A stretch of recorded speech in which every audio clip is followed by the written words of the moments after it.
y de hecho en países de vías de desarrollo, como en el caso de Latinoamérica, más del 80% de las aguas residuales, ya sea generadas por industria o generadas por personas, se descargan sin un tratamiento previo a mares, a ríos, lo cual afecta pues indudablemente a la flora, a la fauna y a la vida acuática, lo cual repercute en un largo plazo a las personas. Entonces, de los principales contaminantes y más, digamos, como más problemáticos y que pueden causar mucho más problemas son los metales pesados. Por eso como que la propuesta se dirigió hacia este enfoque.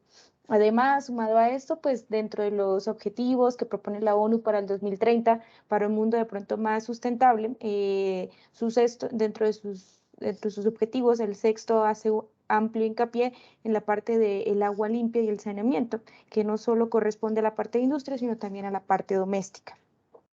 Igualmente, pues para la salud, como les venía diciendo, los metales representan un gran riesgo ya que no son biodegradables y se pueden acumular en tejido vivo y se pueden depositar ahí causando pues otros problemas más graves, no solo a los pececitos, sino también a nosotros debido a un ciclo de vida pues de alimentos que ya todos conocemos y pueden producir problemas como cáncer, pueden producir muchísimas enfermedades, ya sea no por el consumo como tal directo, sino a través de un ciclo. Pues lo que les estoy comentando es bioacumulación. No solo se puede depositar en peces, sino también en la parte de la fauna y flora, el cual pues con las aguas de riego, si no están bien tratadas, pues se van a depositar en los tejidos vivos de las plantas y posteriormente nosotros las vamos a consumir y se vuelve un ciclo de nunca acabar. También, pues para la parte de investigación es también buscar alternativas, pero que sean sostenibles o que pueden mitigar un poco que pueden mitigar un poco el hecho de que las industrias generen residuos. Entonces, pues tratar de reusar un poco estos desechos de las industrias, pues ha sido también un tema que ha tenido bastante auge en los últimos años. Por eso nosotros decidimos usar cenizas volantes, como ya lo mencioné, son residuos de la combustión del carbón, que son los que salen de las chimeneas. Estas cenizas usualmente se recogen por electrodeposición, son muy volantes, como ver, digamos, el talco, pueden volar muy fácilmente y actualmente no se tienen muchos registros de usos de estas cenizas. Simplemente, pues, se usa como un agregado para la elaboración del cemento o para relleno de suelos, pero en sí no tienen un uso como más allá. Por eso se plantea el hecho de usar estas cenizas volantes. En cuanto al marco teórico, pues las zeolitas son aluminosilicatos hidratados, son altamente cristalinos, son inorgánicos y pertenecen a la familia de los tetrasilicatos, son tetraedros de silicio, de óxido de silicio y aluminio. Las zeolitas se pueden encontrar de forma natural y se pueden sintetizar en un laboratorio. De forma natural crecen muy cerca cuando hay cuerpos con bastante alcalinidad, donde hay zonas con bastante alcalinidad, se pueden formar muy fácilmente. Sin embargo, las zeolitas naturales, al ser un mineral como tal, pues para usos ya un poco más especializados resulta un poco problemática debido a las trazas e impurezas que pueda tratar, a diferencia de, digamos, si las hacemos en un laboratorio. Todo material que sea rico en silicio y aluminio puede ser sintetizado a partir de una síntesis hidrotermal, una de las síntesis, se pueden sintetizar en zeolitas. Podemos incluso formar zeolitas a partir de óxido de silicio y óxido de aluminio simplemente de un laboratorio. Pero pues como ya les comenté, el hecho de este proyecto era atacar, digamos, una problemática con otra problemática. Entonces era usar un desecho de una industria grande de aquí de México. Pues como parte un poco de la teoría también tenemos que pues las zeolitas están conformadas por unidades de construcción secundarias y pues la unión de dos unidades OSBU pues va a formar la estructura de la zeolita, la cual pues va a ser periódica, porque como ya lo mencioné anteriormente, es una estructura totalmente cristalina. ¿Cómo o qué pasa en el proceso hidrotermal con la ceniza volante para pasarse a zeolita? Pues lo primero es que se activa térmicamente la mezcla con el precursor de silicio y aluminio, que en este caso era la ceniza volante, y nuestro precursor que usamos es hidróxido de sodio. Hay otros tipos de precursores, usualmente también se usa mucho el hidróxido de potasio, pero para este efecto usamos hidróxido de sodio, que era un poco más accesible, y con esto se produce un gel amorfo para después pasar a una etapa de envejecimiento donde se busca una despolimerización de la sílice por temperatura, temperaturas desde aproximadamente 80 grados hasta por ahí 300 grados centígrados, lo que se ha reportado en la literatura. Después, con la temperatura, se van a formar silicatos, los cuales se condensan, dando lugar a especies oligoméricas en disolución, y después estos silicatos, que son de naturaleza aniónica, reaccionan con el aluminio y forman una estructura de aluminosilicato, para después, en su fase de nucleación, producir los cristales, unos cristales estables, y que estos cristales son pequeñas agrupaciones que deben alcanzar un grado de ordenamiento determinado que les permita formar la estructura de forma periódica. Básicamente esa es la parte química como tal del proceso de lo que pasa con la ceniza volante al hacer yo mi proceso hidrotermal y por qué se convierte en una zeolita. Pasamos de un material totalmente amorfo a tener ya una estructura cristalina. En cuanto a revisión bibliográfica, pues se tiene amplia bibliografía en cuanto a la obtención de zeolitas a partir de desechos, y pues las principales variables de proceso que se pudo encontrar fue la relación de solución ceniza volante, los tiempos de síntesis, la concentración del precursor y la temperatura de síntesis. Cada una de estas variables pues va a repercutir en los resultados finales. La relación de solución y ceniza volante pues me va a repercutir en el consumo de agua que va a necesitar para el proceso, y por ende también va a influir en el tiempo de activación como tal de la ceniza. Los tiempos de síntesis usualmente me repercuten en el tipo de zeolita que voy a obtener y en el crecimiento de los cristales, y la concentración de precursor, en este caso hidróxido de sodio, me va a incidir directamente al tipo de zeolita que voy a obtener. Para poder clasificar las zeolitas, sí se clasifican de acuerdo a su relación silicio-aluminio. Y otra de las variables que tenemos es la temperatura de síntesis, que esta me repercute mucho en el tipo de zeolita y la cantidad de producto obtenido. Es decir, qué partes de mi ceniza se convirtió en zeolita. Entonces tenemos que a altas concentraciones y temperaturas tenemos zeolitas con baja capacidad de intercambio catiónico, lo cual para nuestro efecto, que es remover iones de aguas mediante este mecanismo, pues no era bastante pues sustancioso. En cambio, si bajamos un poco las concentraciones y tenemos temperaturas un poco más bajas, tenemos zeolitas con alta capacidad de intercambio catiónico, lo cual es muy favorable para el final en el cual estamos sintetizando el material. Bueno, en cuanto a los objetivos, pues era primero caracterizar toda la parte de la ceniza volante, luego analizar y pues obtener un proceso óptimo de la zeolita. Después era analizar esta zeolita en función de la remoción de varios metales, los cuales están enlistados en la Semarnat 001, la norma mexicana, que delimita los límites permisibles para descargas de aguas industriales en cuerpos de agua, ya sean ríos o mares. Después de eso, esta cebolita que mejor porcentaje de remoción total nos diera, pues la caracterizamos bajo varias técnicas. En cuanto a materiales y métodos, pues usamos dos concentraciones molares de hidróxido de sodio, 0.5 y 1.5, y se trabajó con dos temperaturas, 100 grados y 150. Se hizo un diseño factorial, se hicieron 3 réplicas por cada muestra de zeolita, y pues se trabajó con una relación ceniza volante solución de 1 a 6.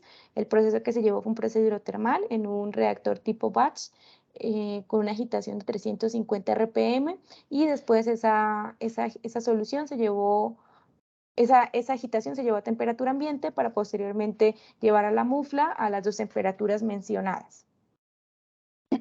El contacto, ya una vez obtenida la zeolita, se filtraba y se dejaba en el desecador hasta que, digamos, como que se secara totalmente, para después poner en contacto con metales la zeolita. En esta investigación no logramos conseguir un agua como tal contaminada, entonces lo que se hizo fue preparar un agua con metales pesados. Estos metales pesados son los mismos que utilizan los estándares del ICP, y pues los hicimos a 10 partes por millón con una agitación de 350 RPM, 65 grados centígrados por 1 hora. Y después se hizo la caracterización como tal de la zeolita con mayor porcentaje de remoción, se hizo difracción, microscopía, fluorescencia, microscopía de transmisión, XPS y FTIR. Bueno, en cuanto esta tabla presenta la evaluación de la eficiencia de la zeolita, como comenté, pues se hicieron 3 réplicas por cada zeolita y de acuerdo con el modelo que se corrió en el Minitab, en el software Minitab, pues nos dio que la zeolita óptima es la zeolita que estaba sintetizada con 1.5 molar a 150 grados centígrados y se me olvidó también mencionarles que utilizamos 2 dosis, es decir, la cantidad de zeolita que se agregaba en el agua con los metales, se utilizaron 2 dosis, una de 0.6 y otra de 0.3. Para este caso fue de 0.6. Ahí tenemos como tal la ecuación de regresión y posterior a eso se hizo el seguimiento de la remoción a cada 5 minutos para establecer más o menos a qué tiempo se lograba la mayor remoción de los metales. Todos estos análisis se hicieron con el ICP, que es un espectro, una espectroscopía de emisión por plasma inducido, y se prepararon los estándares y pues por eso tuvimos los resultados. Entonces obtuvimos muy buenos resultados. A los 5 minutos prácticamente ya removimos casi todo el arsénico, todo el mercurio y todo el plomo. Obtuvimos buenos resultados también para cadmio y cromo, sin embargo para cobre un poco menos y para el níquel sí definitivamente no, lo cual pues le atribuimos al radio iónico del níquel, que es un poco más grande que los otros metales. Además, se trabajó con un pH se determinó el potencial cero y pues este es el punto de carga cero y corresponde a 2.6, que es decir, que desde los primeros 5 minutos del contacto el pH de la solución, en este caso 2.94, era mayor al pH del potencial cero. ¿Qué pasa ahí? Que pues, la superficie de mi zeolita tuvo carga negativa en la superficie y mis iones metálicos tienen carga positiva, entonces digamos que favoreció la atracción y posteriormente el intercambio iónico.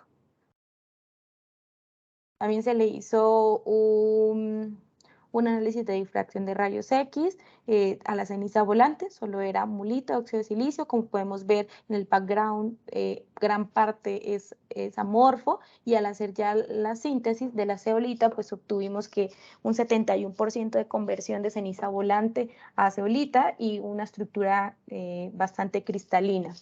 También tenemos restos pues, de mulita y óxido de silicio que no reaccionaron como tal. De la microscopía electrónica barrido, arriba tenemos la ceniza volante, abajo tenemos la zeolita NAP, la cual corresponde a las microfotografías reportadas en la literatura y vemos un cambio total en la estructura como tal del material. Este es un poco del EDS para tratar de mapear un poco qué tipo de los componentes que habían en la zeolita. Igual tratamos ya con la zeolita, con los metales pesados, le hicimos un EDS para lograr ver qué tantos metales se habían atrapado, digamos, en este punto particular. Porque acordémonos que pues el EDS es muy puntual, entonces como que no nos podemos tampoco fiar de muchos de los resultados, pero pues nos pareció interesante intentarlo. También hicimos microscopía electrónica de transmisión y le hicimos un análisis para lograr como identificar la región señalada en la fotografía, pues a qué fase correspondía. Pues en la parte de arriba es la de ceniza volante, que es un pico de la mulita, y abajo es la zeolita. También hicimos XPS. El XPS nos ayudó a determinar que efectivamente la remoción de los metales se estaba haciendo por intercambio iónico y no por otro tipo de procedimiento. ¿Por qué? Porque el espectro de azul corresponde a la ceniza volante, el cual, pues, los que están subrayados tienen bajo contenido de sodio. Al ya hacer la síntesis de la zeolita, y como les comenté que se hizo con hidróxido de sodio, pues queda totalmente, los picos del sodio se hacen presentes en la zeolita, por así decirlo, fresca, y ya cuando hacemos el proceso de de intercambio iónico, el contacto con la solución de metales pesados, pues ya se ven que los picos de sodio vuelven a disminuir otra vez, lo cual pues nos da a entender que efectivamente el mecanismo principal, no descartamos que puedan haber otros mecanismos como absorción, pero el mecanismo principal para la remoción de metales de nuestro material pues es intercambio iónico. Hicimos también una fluorescencia. Aquí lo más importante es determinar el porcentaje de silicio-aluminio. Para la zeolita lo tuvimos de 1.6, lo cual es muy representativo para las zeolitas de este tipo P. Hicimos igualmente una espectroscopía infrarroja por transformada de Fourier y pues identificamos los picos característicos de la zeolita, que son de los enlaces óxido de silicio y óxido de aluminio. Igual hicimos un análisis de BET, con lo cual determinamos que el material era mesoporoso, tenía un tamaño promedio de poro de 44.3 Armstrong y la isoterma que determinamos es de tipo 4.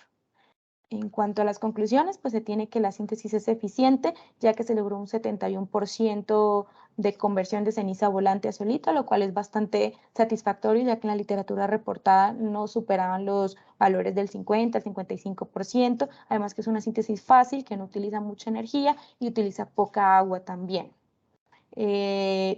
Al hacer un promedio de toda la remoción de todos los 6 metales que se probaron, pues tenemos una eficiencia total del 79%, lo cual es satisfactorio y pues nos da pie a seguir investigando sobre los mecanismos de este material para ya, digamos, dar el paso a probar con un agua como tal ya generada por la industria.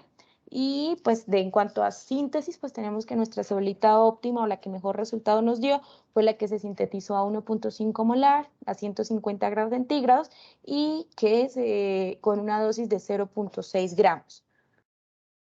También se determinó el punto de carga 0 de 2.6 y una relación de silicio-aluminio de 1.6. Aquí pues algunos de los productos que se obtuvo durante el desarrollo de la propuesta, los agradecimientos al Politécnico, al CONACYT, a BEIFI, al Laboratorio de Aguas y al Centro de Nanociencias del Politécnico, algunas de las referencias y pues muchas gracias.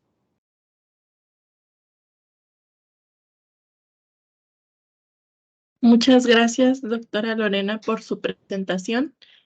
Vamos a empezar con la sesión de preguntas. Sí, claro. Por favor, la gente que tenga preguntas pueden abrir su micrófono o levantar su mano virtualmente.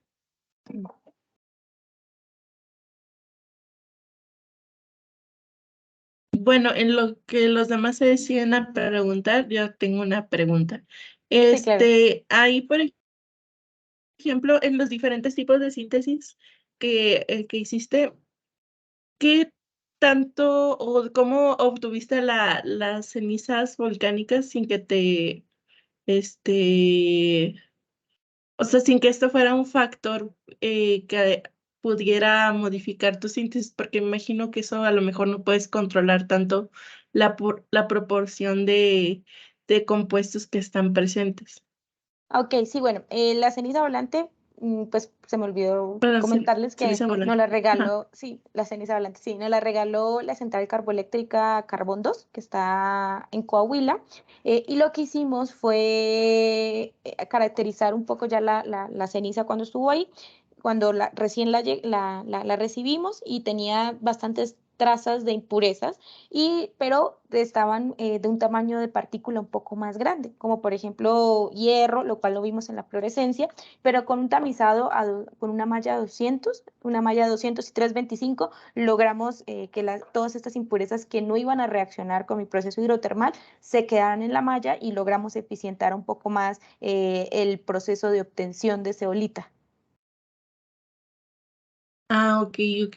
Entonces fue relativamente sencillo hacerlo, ¿no? Porque luego a lo Sí, mejor proceso de purificación también es una, es un trabajo aparte. Bueno, sí, tenemos una pregunta de Luis Alberto. Adelante, Luis ok, Alberto. Listo, ¿ahí me escuchan? sí, Ok, gracias Lorena. Muy interesante tu trabajo. Tengo un par de dudas. La primera de ok, ellas es con respecto a las limitantes de tu material, por ejemplo, hablabas un poco del tamaño de partícula. Hubo para algunos componentes de tus aguas que no pudieron ser capturados por tu material. Entonces, ¿cuáles son las limitantes en ese caso o cómo podrías llevar a cabo la captura de este tipo de contaminantes en tu material? Bueno, una de las principales, pues, es el determinar más o menos el tamaño de la cavidad de mi zeolita, ¿no? Entonces, es para saber si mi guión metálico va a entrar o no. Otra es el diagrama de especiación de cada uno de los metales pesados, porque a diferentes pHs pues van cambiando de estado de oxidación y pueden ser más o menos afín al sodio, que es el que está como tal suspendido en mi zeolita. Además, otra cosa que también la zeolita tiene agua estructural, entonces para poder eficientar un poco más el proceso, igualmente se llevó a temperaturas entre los 300 400 grados para sacar el agua a la estructura y que el ion de sodio que está como adentro de la cajita tuviera más fácil movilidad para poder facilitar el intercambio iónico. Además, como les dije, pues se hicieron fue soluciones acuosas con los estándares del ICP. Muy probablemente cuando haya otro tipo pues de contaminantes, otro tipo orgánicos que puedan reaccionar o crear enlaces con estos, pues tendríamos que ya ver químicamente más a fondo cuál sería la interacción con la zeolita. Sin embargo, es esperanzador porque las zeolitas también las usan como filtros, por ejemplo, para aguas duras, entonces puede remover manganeso, puede remover exceso de calcio, entonces también nos podría ayudar en una parte del saneamiento de la zeolita. Yo la verdad considero que la zeolita es más para un proceso de un poco de filtrado de aguas que estén muy contaminadas para que no lleguen tan contaminadas, más no para un proceso ya de agua potable. Ya muy probablemente tocaría hacer un conjunto de filtros con otro tipo de tecnologías, pero pues es algo que quedaría como trabajo futuro. Sí, y justo en tus últimos comentarios iba mi otra pregunta que es de acuerdo a las aplicaciones, ¿no? Porque ahorita, pues todo esto es en laboratorio, pero cuando quieres llevarlo ya a una aplicación un poquito más hacia afuera, ¿cómo es? O sea, ¿cómo es ese proceso? ¿Cómo después eh, eliminan la zeolita de tu agua? ¿Cómo ¿Ok? la implementas en filtros?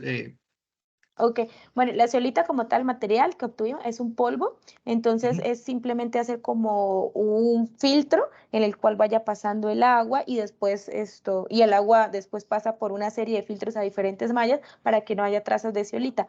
Básicamente ese sería como el proceso inicial para ver qué tan escalable es el material, así como digamos los filtros de carbón activado y cositas así, solo que el filtro final tiene que ser un poco más fino porque la zeolita tiene alrededor, está como en 75 micras más o menos el tamaño de partícula de la zeolita. Ok, bueno, eso sería todo. Muchas gracias. ¿A ti? Gracias por la pregunta. Zacarías, adelante, por favor. Gracias, Vivi, por la palabra y por la presentación, muy interesante. Eh, bueno, siento que fue muy rápido y entonces nos quedan así como que muchas cosas que no, como también no estamos muy metidos en el tema, ¿Ok? este, me queda así como que muchas dudas, pero la principal era casi lo que acaba de decir, preguntar Luis, del cómo fue el montaje para utilizar la zeolita. Entonces, de lo que entendí, se formó una especie de cartucho para que actuara como filtro, o fue agua en No, suspensión agitada, ¿cómo fue? sí, exacto. Por el momento en laboratorio, solo lo que se hizo simplemente fue en una parrilla, se puso el agua con la solución de los metales, se introdujo los gramos de zeolita y se hizo agitación magnética y después se filtró con una bomba de vacío y simplemente eso fue lo que se hizo. Pero como tal, no se escaló el proceso, ajá, todavía no, pero más o menos visualizando de que pudiera ir de pronto alguien retomar el proyecto y llevarlo más allá, sería más o menos eso, como un tipo filtro por capas y con filtros muy finos. Con respecto a la dosis, no es la dosis probaron, creo que entiendo, 2 dosis, y Sí. fue la menor la que funcionó mejor. La mayor, pero era 6.6 gramos en 100 mililitros de agua. Entonces, Ok. sí, o sea, en relación de agua a la cantidad de producto que voy a usar, pues sí es bajita, por así decirlo. Ok, entonces, pero ¿era porque encontraron un límite de saturación o algo así? No, simplemente decidimos hacer dosis pequeñas y de acuerdo con los reportes de la literatura, entonces decidimos esos dos, pero como tal, no. Lo que hicimos como parte de nuestro proyecto fue correr varios ciclos de la zeolita, alcanzamos a hacer como entre 5 a 10 y seguía removiendo igual metal, gran cantidad de metales pesados, como para determinar el ciclo de vida, por así decirlo. Bueno, y otro de los asuntos que me quedaba ahí un poquillo era lo de el origen de esta ceniza volante. Tú dices entonces que es el proceso de una siderúrgica, ¿es que se No, engloba? ¿O de No, qué parte? este es para la central carboeléctrica Carbón 2, es para generación de electricidad, pero por carbón. Entonces son unos hornos muy grandes en donde se quema Ok, carbón y sí, todo ese vapor se almacena y pues se hacen las conversiones y se vuelve electricidad. México tiene todavía como 4 plantas muy grandes para producir electricidad a partir de carbón y en Latinoamérica también muchos países siguen utilizando esa tecnología. Entonces, cuando tú quemas el carbón, hay dos tipos de cenizas, unas que se van para el fondo y otras que como tal, con el humo que desprende, pues salen. Entonces, mm, son esas cenizas las que utilizamos, las que salen como tal se me fue la palabra, de la chimenea. de la chimenea de un sistema Sí, de carbón sí, mineral. exacto. Ok, bueno, pues muchas gracias. Está muy interesante y pues suena muy, pues bueno, pues se ve que tiene gran potencial. Muchas gracias. No, a ti. Gracias, Zach. Raúl, adelante. Sí, gracias. Bueno, muy interesante la presentación.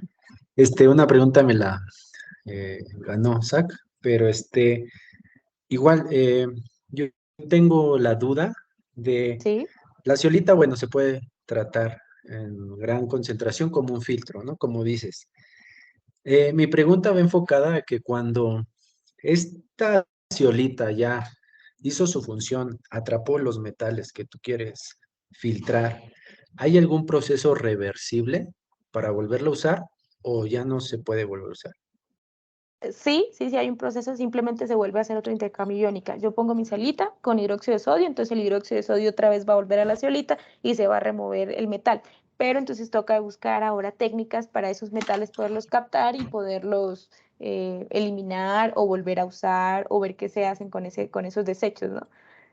Creo que es un cuento de Ok, nunca acabar. Todo lo que tratamos de hacer va a generar residuos, va a generar desechos y pues es como tratar de alargar lo que más se pueda, ¿no? Pero sí claro, es claro. reversible, se puede limpiar la ceolita con hidróxido de sodio, con hidróxido de potasio. Ok, y también la otra pregunta que tengo es, por ejemplo, ya que la usas en volumen y vas a Sí, filtrar a- aguas, como dices, altamente contaminadas, ya ves que en la sí.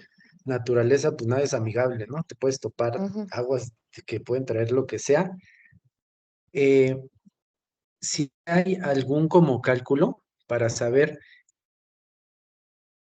tu material ya se saturó y simplemente ya no cumple esa función de filtrado, ¿no?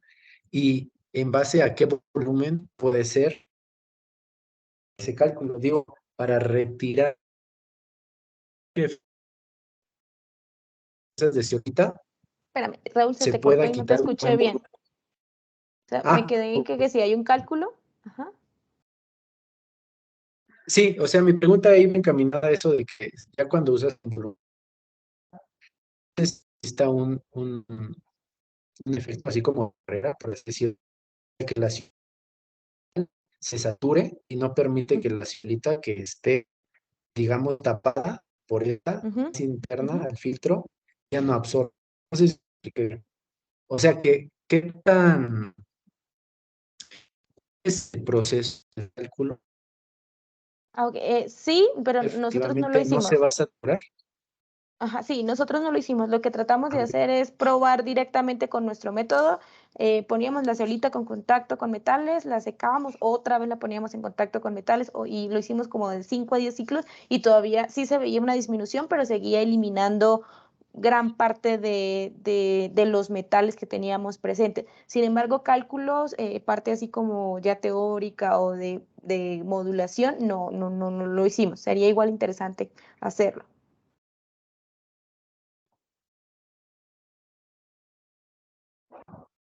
Claro. ¿Yo? Es que te escucho muy entrecortado, Raúl. No sé si tú me Se corta escuchas bien. muchísimo, sí. Sí, ajá, ok. Pensé que era mi internet. No, creo que es Raúl. Yo no es que Sí, yo estoy conectada al cable, por eso a lo mejor. Ok, sí. ¿De dónde me cortó? Pero logré escuchar un poco de respuesta. Y, ok. y bueno, nada más, la última pregunta es rápida. Lo que dices Dime. de la ciolita, ¿es lo que le dicen gas coque? ¿El gas coque es la ciolita donde va en la ciolita el gas? ¿O no? De las, No, no, de no, no. las, No, de porque pronto ya lo ves que que, decías que, ajá, ajá. No, dime. porque decías que los hornos, ¿Sí? este, y todo eso de las fundidoras o semejantes, hay en las chimeneas de combustión, es las suspendidas y esa es la ciolita, ¿no? ¿Y no es a lo que le llaman gas coque? ¿O es otra No, cosa? no, es diferente. Ajá, el coque como tal es el producto final de hacerle un tratamiento al carbón. Entonces, ese coque tiene propiedades especiales para ciertas aplicaciones industriales, pero no, ese sí tiene un uso.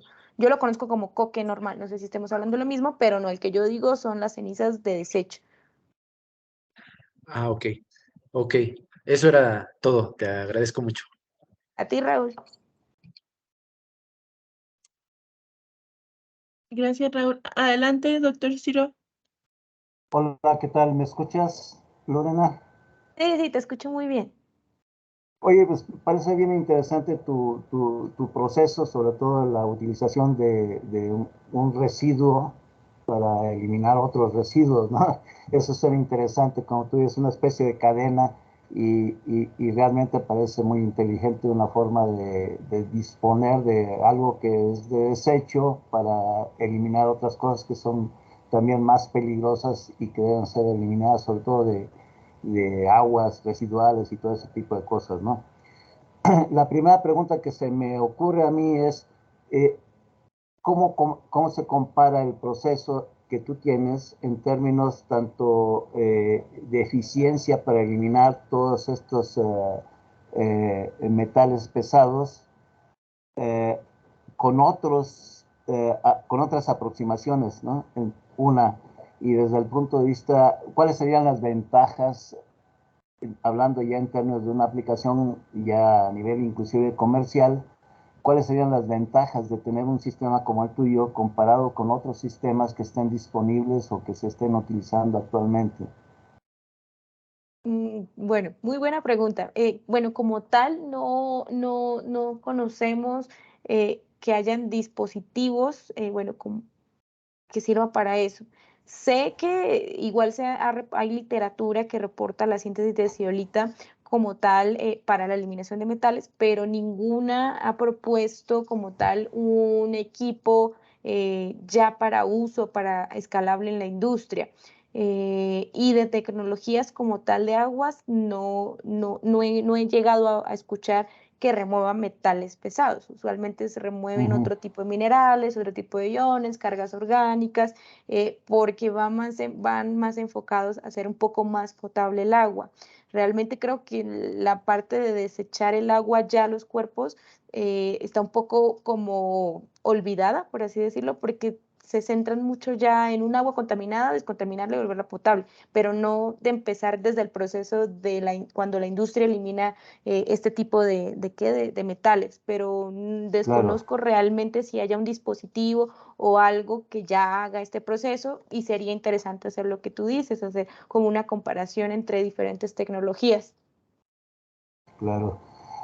Bueno, esa es una parte. La otra parte que me causa curiosidad Tú mencionabas aproximadamente el 71% de eficiencia en la recolección de estos metales pesados.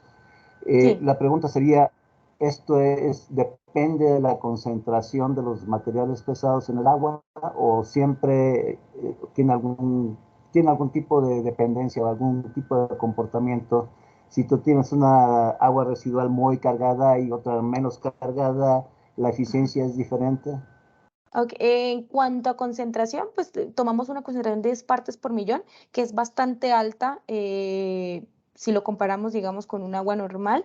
Yo creería que más por la concentración, bueno, sí juega un papel porque si no empiezan a haber una competencia de especies, pero también el pH afecta bastante, por lo mismo de que mis metales van a cambiar de especiación. Sin embargo, como le decía a un chico antes, el hecho ya de tener un agua real, pues va a tener más cosas que solo un ion metálico. Entonces también sería pues tratar de conseguir un agua cargada. Por ejemplo, la industria textil Claro. carga mucho las aguas de mercurio y de cadmio. Entonces sería interesante tratar de conseguir un agua de esas ya como tal problema con otro tipo de aditivos como surfactantes y aditivos que también son altamente tóxicos y tratar de probar la zeolita con un agua real y no simplemente con metales pesados. Magnífico, magnífico. Bueno, pues yo creo que en realidad es un problema muy, muy serio de los desechos industriales de agua contaminada con metales pesados y es un problema que definitivamente pues es importante buscar alternativas para limpiar el agua de ese tipo, ¿no? Creo que Sí. tu aproximación es bien interesante y pues sí, definitivamente habría que llevarla todavía un poquito más como tú dices, a la aplicación directa a diferentes circunstancias y en cualquiera de los casos creo que el esfuerzo vale la pena, ¿no? Entonces, Sí, pues claro. muchas felicidades, es un trabajo muy interesante y ojalá y alguien más, si no eres tú misma, pudiera continuarlo hasta llevarlo a una aplicación directa al problema que es tan grave, ¿no? Sí, Gracias pues por tu ahorita, presentación. Ajá, sí, sí, perdón. doctor, gracias. Que pues ahorita tenemos un compañero de la E7 Camachalco. Él agarró el producto y lo probó, pero con aguas domésticas. Entonces el agua de la lavadora, pues todos los detergentes y el Soflan, el Suavitel tienen Sí, tensoactivos y tienen también trazas de pequeños metales, pero también tienen otros contaminantes. Y las testeó, las eolitas, y también dieron muy buen resultado. Y él es el que está más o menos tratando de proponer ya un filtro como tal, que vaya a la tubería, para que después sí se vaya directo como a la alcantarilla de la ciudad. Entonces excelente. estamos en ese proceso, esperemos que, por el momento las pruebas con intercambio iónico han estado excelentes y ya están como en la elaboración del prototipo, entonces nos da Ha, buena ha- esperanza. ha habido impacto de tu trabajo, eso es muy bueno. Sí, sí, Magnífico, sí, sí, sí, pues sí. muchas felicidades y ojalá y esto continúe. Sí, ¿Eh? muchas gracias, doctor. Gracias por tu presentación. Ok, bueno, si ya no hay más preguntas, vamos a finalizar con el seminario de hoy. Les agradezco a todos por haber asistido de parte de Raúl y mía y sobre todo muchas gracias a la doctora por haber presentado el día de hoy un tema muy interesante. Bueno, nos vemos dentro de 1 o 2 semanas, con otro seminario y muy buena tarde. Buena tarde a todos, Gracias, muchísimas hasta gracias por la luego. invitación. Buena Adiós. Hasta tarde luego, a todos. Adiós, Bye. Raúl, gracias, hasta luego, Viviana, Hasta luego, adiós. bye. Adiós, No, de buenas qué buen tardes. día, Lore. Nos vemos. Que pases buen día.